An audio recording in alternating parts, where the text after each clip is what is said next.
तब कि भाई हमारे बस की तो बात है नहीं, रावण इतना अत्याचारी, इतना अन्यायी है, इतना दुरात्मा है वो कि वो उसका परिवार किसी के रोके तो रुकेंगे नहीं। तो सबने कहा कि हे धरती, अब आप जो है जिन पर जो भगवान विष्णु है वही एक है जो इस समस्या को खत्म कर सकते हैं, तो अब उन्हीं के पास जाना उचित होगा। माता धरती भी उनकी बात सुन के थोड़ा सा निराश हो गई, मन ही मन में सोचने लगी कि हम ऋषियों के पास गए, देवताओं के पास गए, किन्नर गंधर्वों के पास गए, धरती में क्या किसी के अंदर इतनी क्षमता नहीं है कि रावण को रोक सके। भारी मन से सोचते विचारते फिर वो भगवान विष्णु का स्मरण करके उनकी ओर चली। बैठे असुर सब करही विचारा, बैठे सुर सब करही विचारा, कहाँ पई है प्रभु करही पुकारा। पर बैकुंठ जान कहो कोई, कहूँ कह पाए निधि बस प्रभु सोई। जाके हृदय भक्ति जस प्रीति, प्रभु तह प्रकट सदा तेहि रीति। तेहि समाजा गिरजा में रहूं, अवसर पाए बचन एक कहूं। अब सब देवता बैठकर विचार करने लगे कि प्रभु को कहाँ पाएं। अच्छा, कहा जाता है कि प्रभु क्षीर सागर में है, शरीर ही वहाँ है, प्रभु तो जन जन के भीतर में, कण कण में है। अगर ईश्वर ना हो, उनका क्षीर सागर में शरीर में अगर विद्यमान भी हैं, तो भी अपने तप से, अपने योग से वो हर मनुष्य के लिए प्रतिपल प्रतीक्षा प्रति स्थान पर होते हैं। धरती का कोई क्षण, कोई कण ऐसा नहीं जो उनके बगैर रुका रहे। तो जब सभी देवता कह रहे हैं कि हम अपनी फरियाद सुनाए तो वैकुंठधारी को, पर वो है कहाँ। कोई कहता है कि प्रभु यहाँ है, कोई कहता है वहाँ है, कोई कहते हैं क्षीर सागर में निवास करते हैं। ये अगर आज के समय से भी जोड़ा जाए, हम ही आप हैं, आप कहीं, हम लोग यहाँ बैठे कथा कर रहे हैं या हम सुन रहे हैं, लेकिन इसी समय पर कहीं कोई दुखी भी है, तो कहीं कोई सुखी भी है।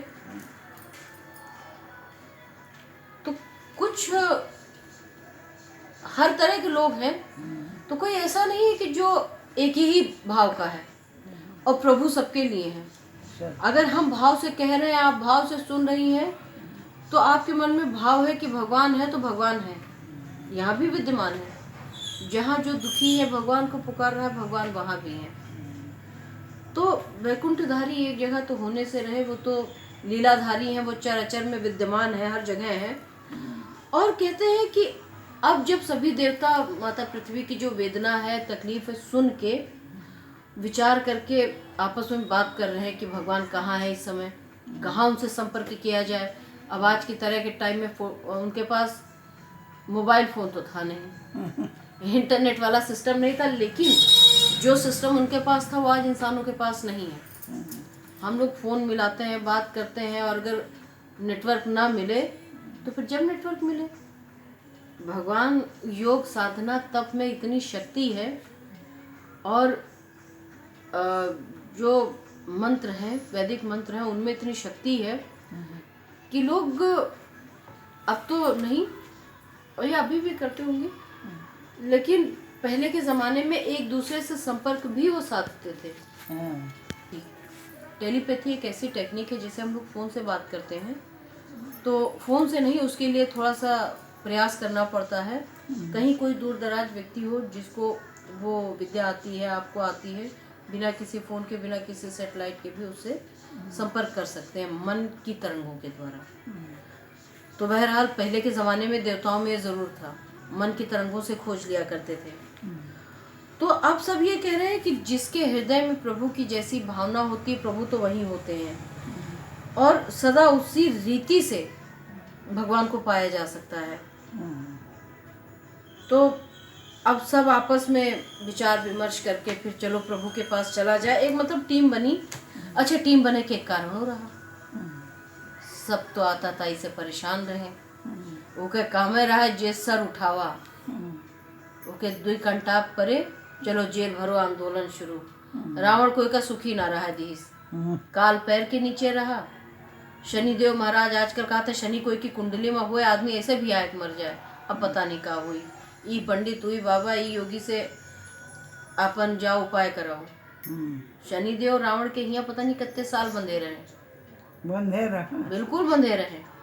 अरे वही बंधे रहे, जितने ग्रह नक्षत्र योग हैं सब सवेरे जाके जी हुजूरी करें, जे ना पहुँचे तो समझ लो संध्या तक फिर वो कायदे से खाए पिए ना पावे। रावण है रावण।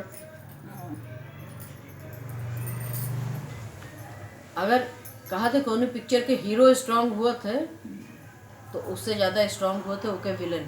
तो भगवान राम के रामचरितमानस में यही बात है, लेकिन जीत हमेशा सत्य की होती है।